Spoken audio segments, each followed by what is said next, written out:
بسم اللہ الرحمن الرحیم۔ السلام علیکم پیارے بچوں، کیسے ہیں آپ؟ یقیناً بالکل ٹھیک ہوں گے، تندرست ہوں گے، خوش ہوں گے، کیونکہ آپ گرمیوں کی چھٹیاں گزار رہے ہیں اور ساتھ ساتھ آپ پڑھ رہے ہیں اردو جماعت اول کا ریمیڈی پیک، جس کو آپ روزانہ کی بنیادوں پر مختصر سی سرگرمیاں کرتے ہوئے مکمل کر رہے ہیں۔ کوشش کی گئی اس ریمیڈی پیک میں کہ آپ پر اس طرح کا بوجھ نہ ڈالا جائے کہ آپ کی ساری چھٹیاں صرف اس کو حل کرنے میں گزر جائیں۔ آپ بہت نئی چیزیں سیکھ رہے ہوں گے۔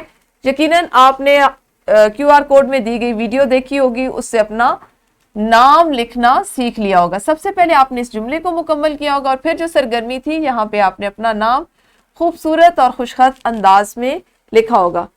پیارے بچوں، حاصل تعلم تھا ہمارا اپنا نام لکھ سکیں۔ اگر ہم اس کی بات کریں کہ نام لکھنا کیوں آنا چاہیے، تو یہ بڑی سادہ سی بات ہے کہ جب آپ تھوڑے سے سمجھدار ہوتے ہیں، کسی سے اپنا تعارف کرواتے ہیں، تو سب سے پہلے کیا بتاتے ہیں؟ آپ سے کیا پوچھا جاتا ہے کہ آپ کا نام کیا ہے؟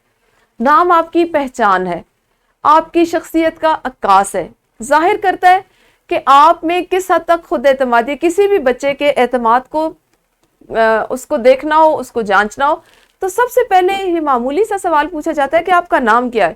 اس سے اندازہ ہوتا ہے کہ بچہ کتنا خود اعتماد ہے۔ اگر آپ کو اپنا نام معلوم ہوگا تو آپ کو شوق ہوگا کہ آپ اس کو بار بار لکھیں، خوشخط انداز میں لکھیں، اچھے انداز میں لکھیں۔ اس سے کیا ہوگا کہ آپ اپنے نام کو لکھنے کی جب مشق کریں گے تو اس سے آپ میں لکھنے کی جو مہارت پیدا ہوگی، اس سے آپ دیگر جو الفاظ ہیں یا آپ کے دوستوں کے نام ہیں، آپ کے گھر والوں کے نام ہیں، آپ نہ صرف ان پر غور کریں گے، ان کے آوازوں کو، ان کے اصوات پر غور کریں گے، بلکہ ان کو لکھنے کی کوشش کریں گے، ان کو بنانے کی کوشش کریں گے۔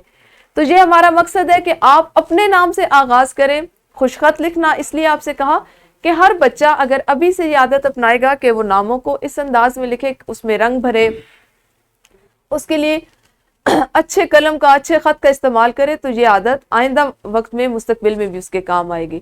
آپ نے کل کون سا کام کرنا ہے، ریمیڈی پیک کا کون سا صفحہ ہے، اس پہ کل بات کریں گے۔ اس وقت تک اپنا خیال رکھیے۔ اللہ حافظ، شکریہ۔